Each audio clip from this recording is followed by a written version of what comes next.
Thank you for joining me today for a webinar. This webinar is titled TBI, What You Need to Know About the Guided Credible History Interview Process. Joining me today are Melissa McCart, she's our educational TBI specialist with Siebert, and Bethany Bowers is a school psychologist with the Northwest ESD. My name is Linda Brown. I'm an educational specialist for the Oregon Department of Education.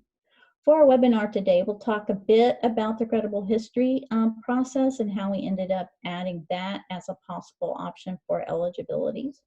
We'll talk a bit about the new OER and look at how that's been reorganized. We'll talk a little bit about how a credible history interview needs to be conducted, as well as the components that need to be included in an evaluation report.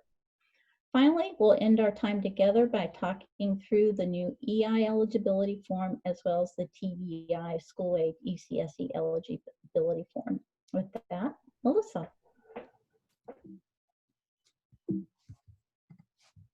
So we are going to show you a quick video about under identification for TBI in Oregon.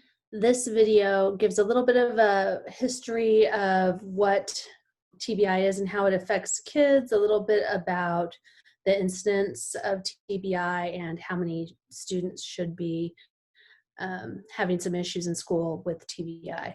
This video was created by our TBI educational liaisons as a way to get the information out to folks about this. So here we go. Traumatic brain injury, or TBI, can be an invisible injury which goes undiagnosed. That's why thousands of children nationwide are struggling to be successful. Each year in Oregon alone, 5,200 youth experience TBI. That means 800 are hospitalized, 1,200 are treated in emergency rooms, and 400 are living with long-term impairment. Only about 5% of Oregon students with TBI are receiving specialized instruction. Which kids have the greatest risk of TBI? Young kids, ages 0 to 4. Teens, ages 15 to 19. An external blow to the head, such as a fall, car crash, or sports injury, can cause a TBI. The effects can be serious and long-term, resulting in physical, cognitive, emotional, and mental health issues. If a child experiences a TBI at a very young age, the symptoms may not show up until after the child enters school. A team of Oregon educators is working to identify students who may be suffering from TBI and connect them with the resources they need to thrive in school and life. A student with TBI might look perfectly normal, but they may have difficulty concentrating, planning, or organizing, struggle to complete assignments, struggle with vision or hearing, seem depressed or agitated, appear to be lazy, exhibit challenging behaviors. Here's how you can help identify this invisible injury and make sure students get the support they need. Encourage students and parents to see a medical provider, talk to a school nurse or counselor about school support, work with the school to create an educational plan. For more information on TBI, visit cbirt.org.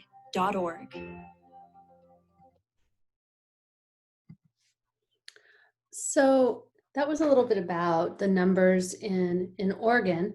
Nationwide, students experience 2,685 deaths approximately each year due to TBI. There are 62,000 hospitalizations and 435,000 emergency department visits, which is about 90% of emergency department visits for children 0 to 14 years old. So head injury has a pretty big impact nationwide. These numbers do not include students who see their pediatricians. And if you think about that, that leaves out quite a few students. We don't have a mechanism for counting that. So actually the impact is even greater than these numbers.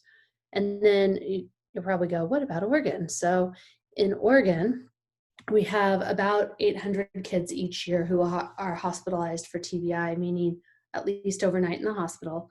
About 1,200 children are treated in emergency departments. And again, these don't include the numbers for children seen by pediatricians. So if you look at all those numbers and do some math behind it, you find that about 400 children a year should have long-lasting impairment from TBI, which comes out to about 5,200 students that are actively in school in Oregon each year that have long-lasting impact.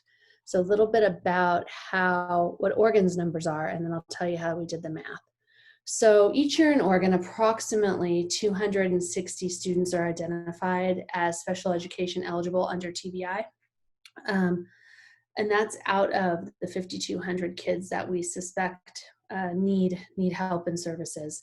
That comes out to about 5% of the kids who need accommodations or specially designed instructions as actually getting it.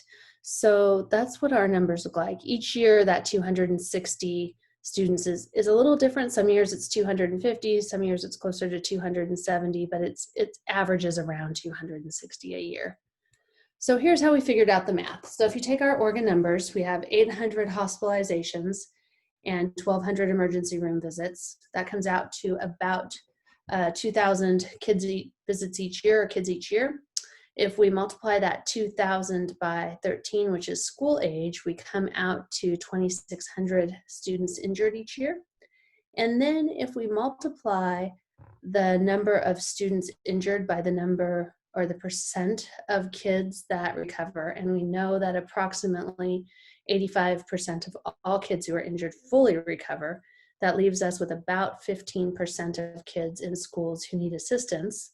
So if we multiply that 2,600 by 85%, that leaves us with the 15%, and that comes out to about 5,200 students who need assistance in school now. And that can be anything from accommodations to 504 assistance to IEP assistance.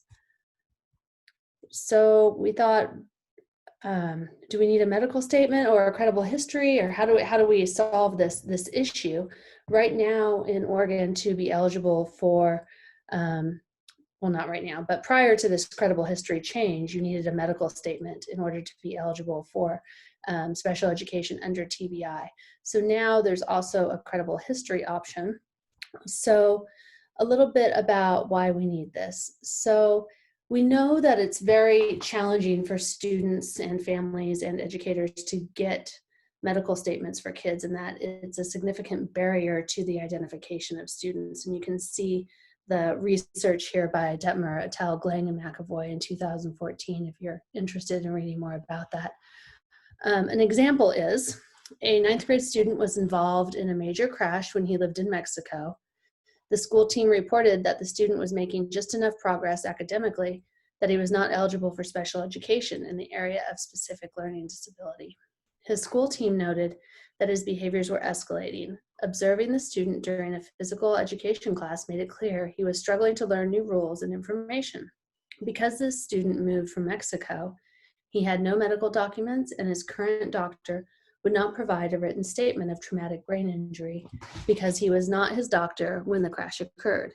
The student continued to struggle in school and does not qualify for any special education eligibility.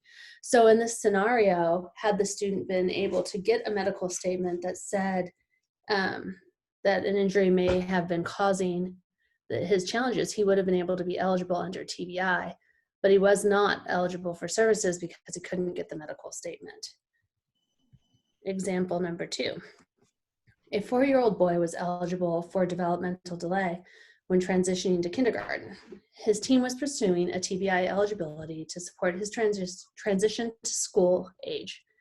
At 2 years of age, the child fell backwards on a tile floor, which resulted in unconsciousness and a ruptured eardrum. The child went to the emergency room and was then transferred to OHSU. It was reported that his vision and communication were affected by this accident. After the accident, his mother reported that he began to engage in new behaviors, such as spinning around in circles, becoming tired and sweaty after play, rolling his eyes back, and complaining that his head hurt. After an episode of sweating and rolling his eyes back, his mother reported that he would sleep for about 3 hours. These episodes occurred 1 to 2 times each day. The medical statement returned from his doctor, following repeated phone calls and letters, indicated that TBI is unknown at this point. The student still has no special education eligibility to support his needs in the areas of specially designed instruction, accommodations, modifications, or related services. This is a pretty typical example of what we find in that students are injured, and then in the moment there's not a diagnosed TBI, but then issues pop up and then the medical statement becomes a challenge to get. And that's what happened in this case. So to do a little bit of digging into how big is this problem of just having a medical statement as an access point, we did a survey of stakeholders. We surveyed 67 educators, various types of educators, and asked them, have you ever experienced difficulty obtaining a medical statement? And you can see by looking at the pie chart that 79% or 79.1% of educators said that yes, they've had difficulty obtaining a medical statement. And then we asked the same question to school psychologists specifically. We asked 59 school psychologists, and you can see here that 93.2% said that they had experienced difficulty obtaining a medical statement. So we do have quite a few educators and a lot of school psychologists who've experienced this as a problem. So that validated the fact that we needed to come up with another access point for kids to be eligible for TBI. This is a direct quote from one of our school psychologists. It says, yes, I would be in favor of this. I work in many low SES schools, and it is often difficult for parents and school teams to maneuver the medical system to obtain proper documentation despite a strong case for a TBI. For example, I recently had a case in which a parent had moved so many times and doctors had switched practices so frequently that it took many weeks of work to obtain a medical statement. And at that, Linda is going to take over and talk about the OARs. Yeah, so in order to establish an option of a credible history, we needed to change OAR 581-015-2175. And let's take a moment to actually look at that OAR. This OAR came to the State Board for review in March of 2020 and went into effect July 1 of 2021. So as we were considering adding the medical, we have the medical examination and then the option of being able to complete a guided credible history interview. At that same time, we wanted to reorganize the OAR. And we're doing this with all of our eligibility OARs at this time. So the consistent pattern that you will see, if an eligibility area is an eligibility area for early intervention, you now see an early intervention part, and then you will see a section that's clearly delineated for ECSE and school age. So for this OER, if you look at sections 1 and 6, you will now see a definition of traumatic brain injury. This language is pulled right from our IDA language. We also wanted to make sure that we're clearly delineating the age range for each definition area. So you will see us talking about infants and toddlers and children and students. We'll be talking a bit about the educational impact of a student as well as the developmental progress. So you'll see a section will be the definition. The next component of these OERs include all the evaluation components. So for traumatic brain injury, the first thing you need to have is either a medical examination or a credible history interview.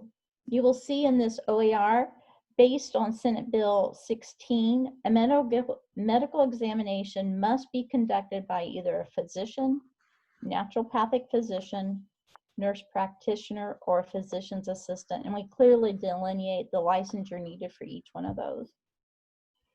If the team is going down the route of selecting a guided credible history interview, when after multiple attempts in medical examination is not available, in order to do a guided credible history interview, you need to have documented 1 or more traumatic brain injuries, must be reported by a reliable and credible source, and be collaborated by more than 1 reporter. So that's the first component of the evaluation.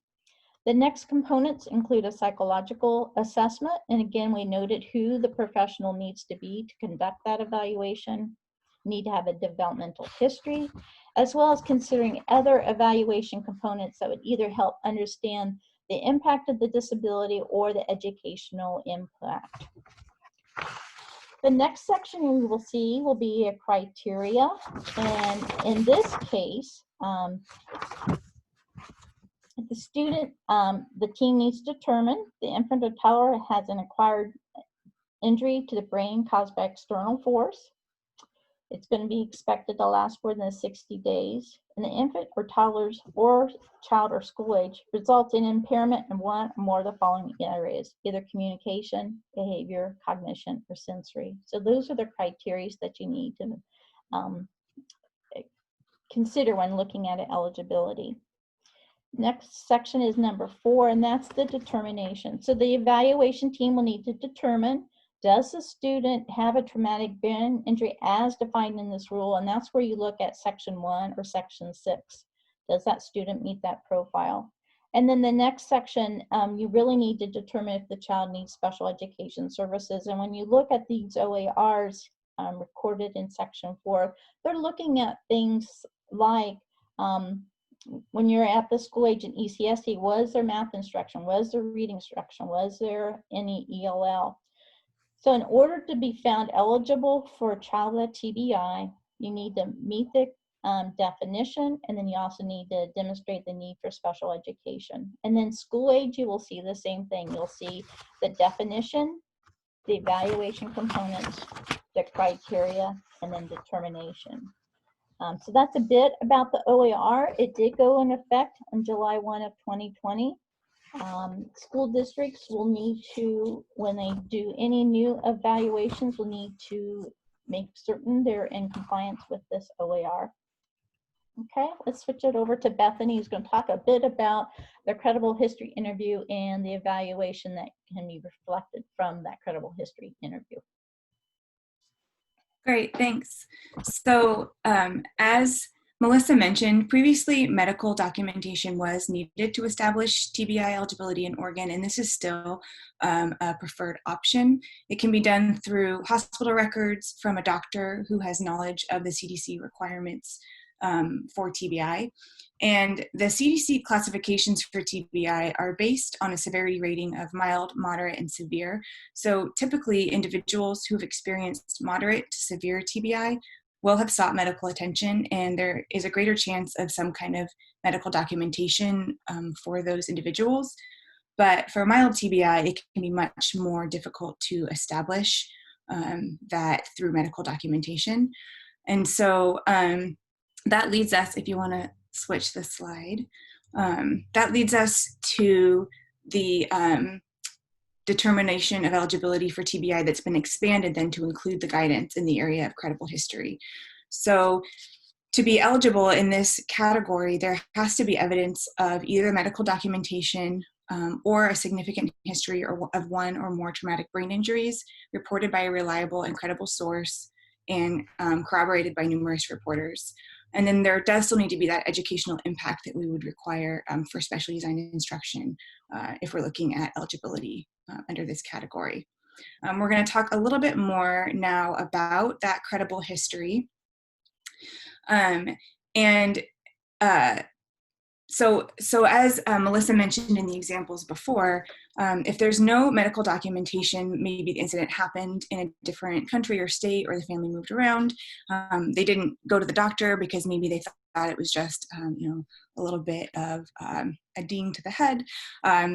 That means that up to 90% of children and families may not seek medical attention. And so for this reason, we have the option to do that significant history established through reliable and credible sources, and that can be corroborated by numerous reporters.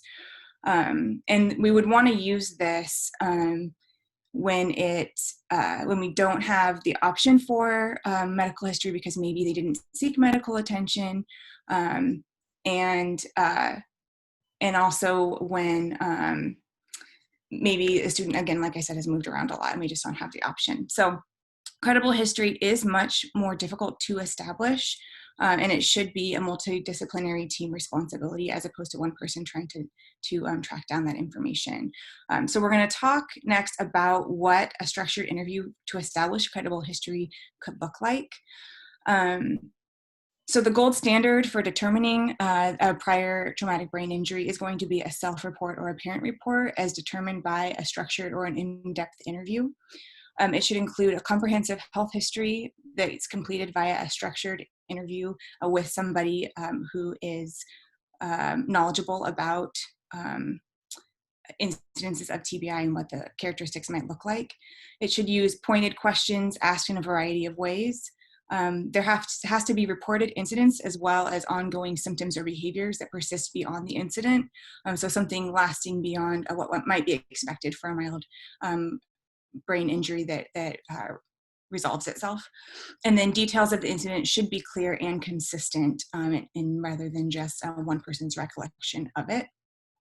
So this does require a skilled interviewer to know how to ask certain questions, to ask pointed questions multiple times in a variety of ways, and then to establish the details of the TBI. If you go ahead to the next slide, the interviewer should be familiar with acute and latent symptoms related to the TBI at the time of injury and then what might appear later.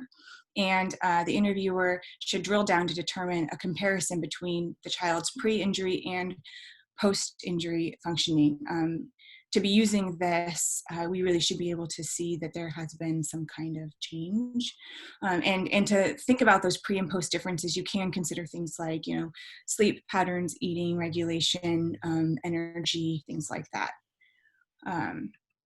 When doing this structured interview, if you want to go ahead to the next slide, the question should include, for each potential incident of head injury, they should include where it happened, when it happened, how it happened, if any medical intervention was sought at that time or later or throughout the recovery process. And then also it should be considered, are the answers medically plausible, the things that are being provided. We also want to be careful not to assume that just because somebody had a scalp laceration or a head injury in a car accident or some other kind of accident, that doesn't automatically mean brain injury, which is why it's so important not just to hear about the details of the incident, but then also dig down deeper into what the impact of that might have been immediately and then long term.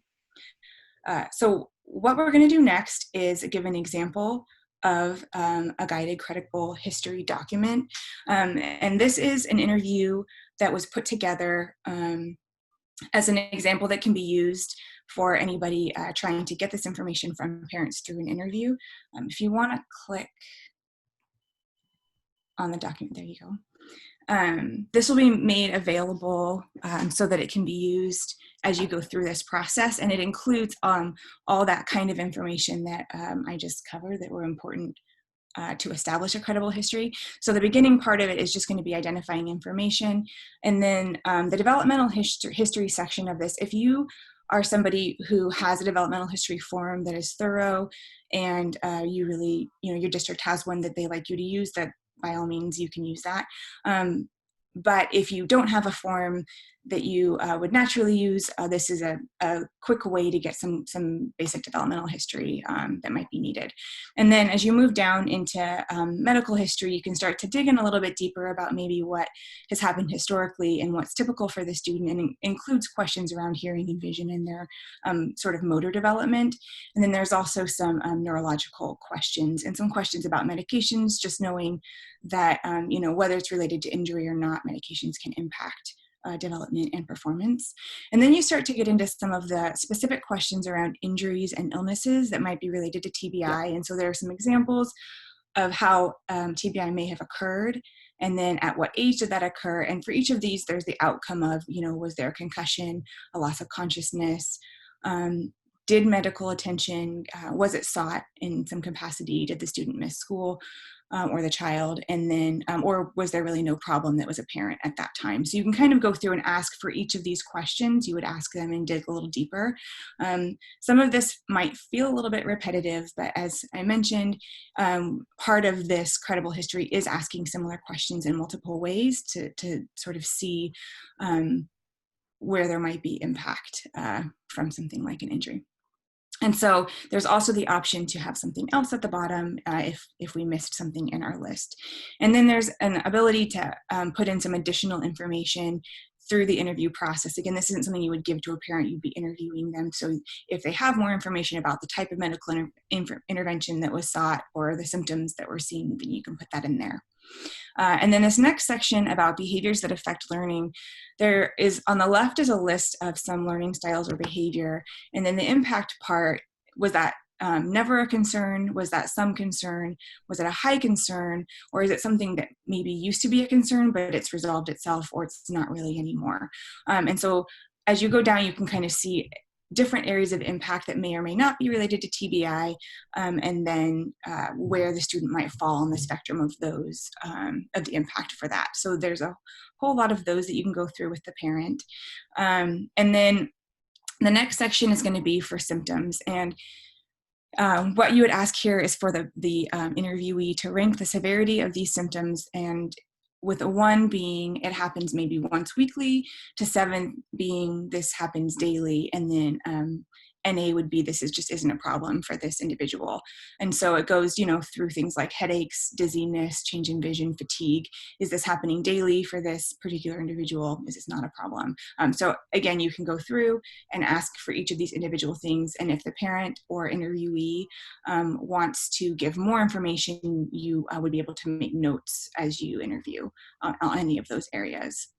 And then underneath that, there's just an opportunity to share more information about support services that the student or child may have accessed in the past related to the head injury, or currently still receiving. And that includes, outside services or in-school services that might have been received.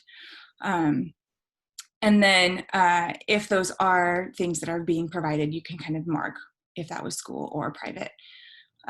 There's an opportunity to ask a little bit more around school performance and how the parent or interviewee perceives that feedback. And then an option to get a little bit more information about previous evaluation that may have been done, whether related to early intervention or school age. If a child has come up through maybe the child study team process, then that gives you a little bit more information about what their pre-injury performance may have been.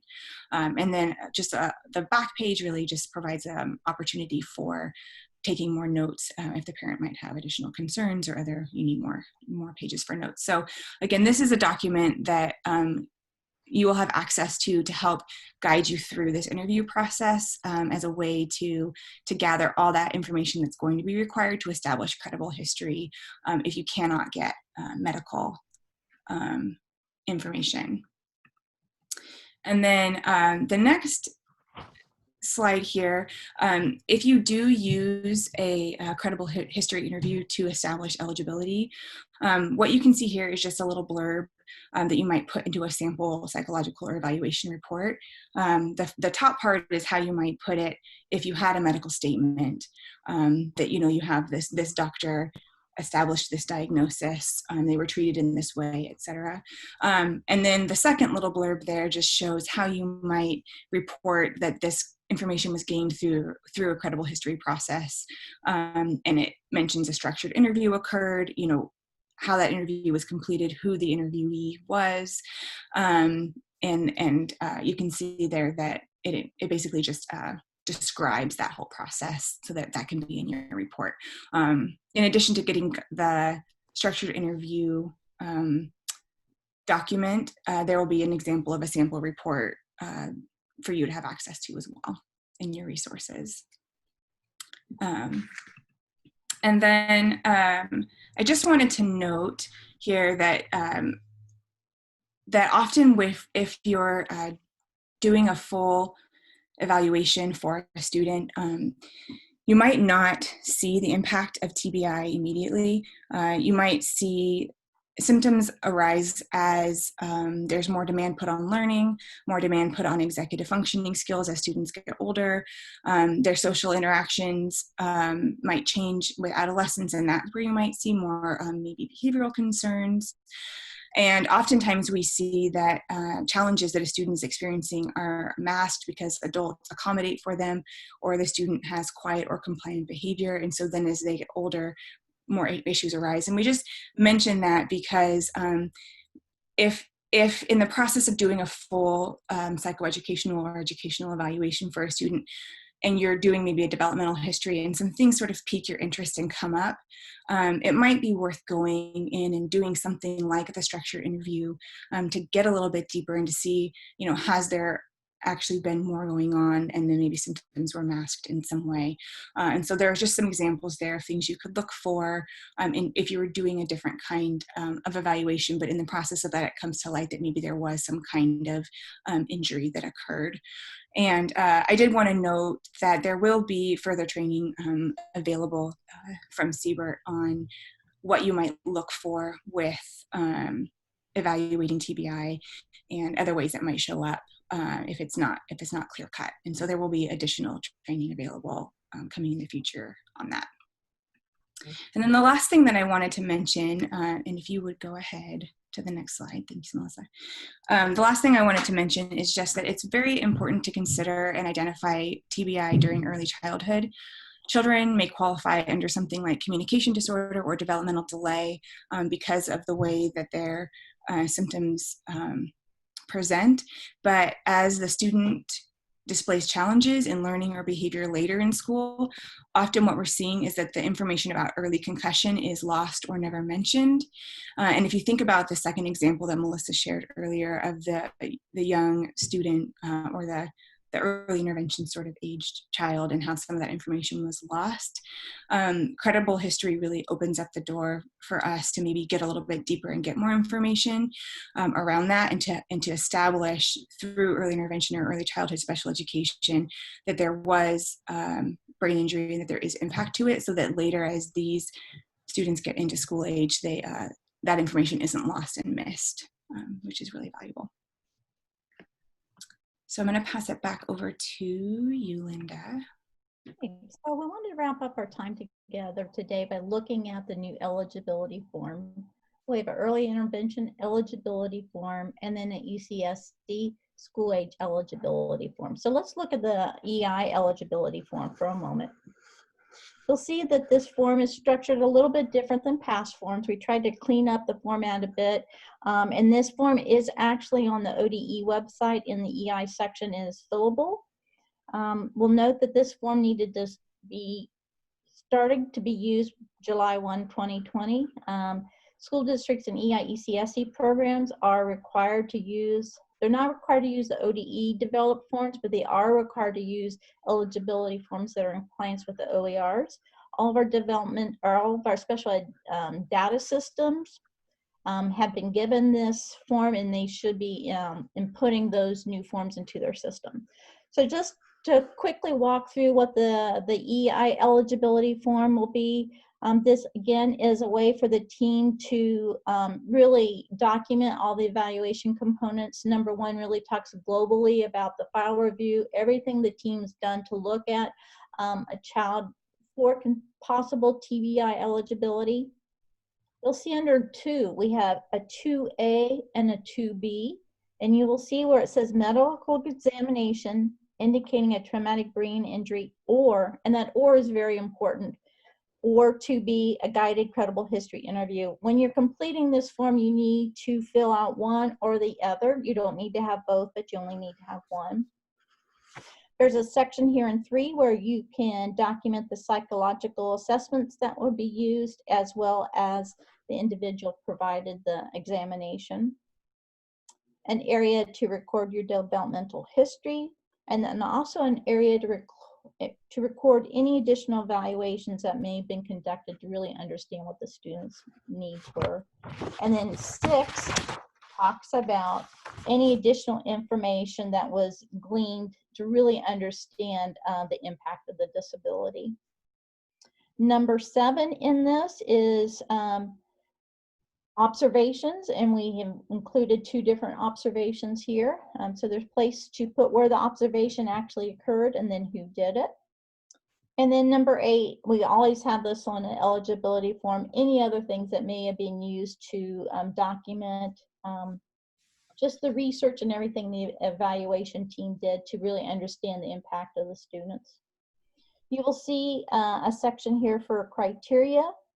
The team will need to walk through each one of those, and in order to be eligible for a TBI, the first one where it says the child has an acquired injury to the brain caused by external force, you would have to answer yes for the child to be eligible.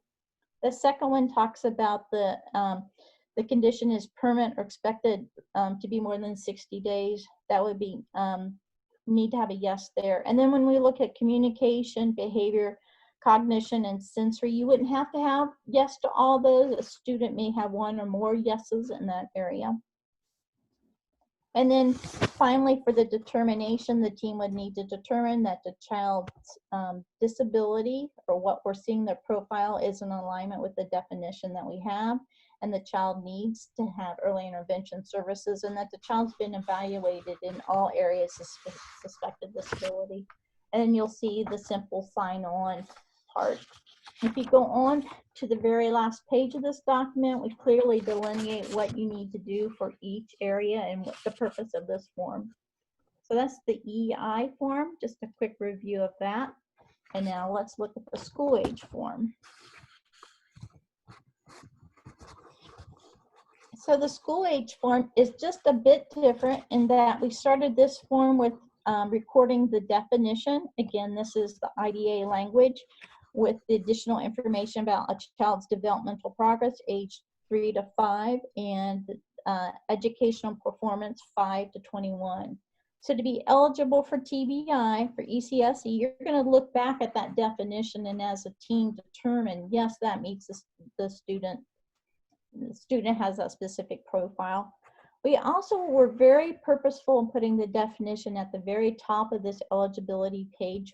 We wanted to be able to center the evaluation team and the parent to really understand, well, what is a traumatic brain injury? As we look at all these evaluation components, what are we looking for? So we wanted everybody to be truly grounded in what a traumatic brain injury, what that definition was in IDA. And then you'll see the rest of the sections are just like the EI.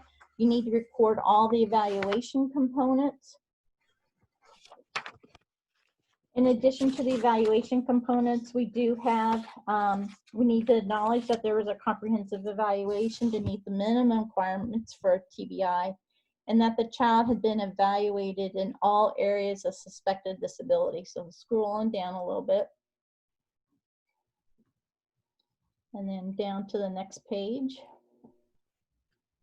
And so these are the questions that we would need to answer. The same thing about making sure that the child had an acquired injury to the brain that's external, needs to last more than 60 days. And then when you look at communication, behavior, cognition, or sensory, like we said before, a student would need to qualify in all those areas. A student would only need one. Student could have one or more of those areas to be eligible. We also asked the traditional questions about reading and math instruction, as well as instruction in limited English proficiency. It gives you directions on how to complete the eligibility form too. So you will see both the EI, ECSE school age is posted on our ODE Special Education Forms website. It will also be posted on the ODE TBI website. And when you go to the ODE TBI website, there'll be a variety of resources there. You will find eligibility forms. You will also find the template for the Incredible History interview, the template for a report. We will have this webinar there. We're also in the process of developing a technical assistance manual, and that will be there. So if you look at the ODE TBI webpage, that will be a hub for all of the information that ODE is providing about TBI. As far as next step for training, we're going to be working on 2 different projects for you. One will be talking about more of the components to really understand what a traumatic brain injury is. Another one will be how to conduct an evaluation for maybe a complex student or a simple student that might have a TBI, so that will be another one. And then finally, we want to develop a PowerPoint and webinar presentation about how to go about developing an IEP or IFSP that best meets the needs of a student that experienced a traumatic brain injury. So with that, if you have any questions or concerns, we've provided you our contact information. Again, my name is Linda Brown. I'm more the contact if you have questions about the OERs, about the TBI ODE page, about the eligibility forms. Melissa can give you a lot of insight about the specific characteristics of TBI. There's also a lot of training within our CBERT website, and Bethany's our expert school psychologist on the conducting the evaluation, developing that report, and really understanding the credible history interview components. So with that, that's everything you need to know about the credible history interview and how you can engage in that process to find a child eligible for TBI when medical documentation is not available. Alrighty, thank you.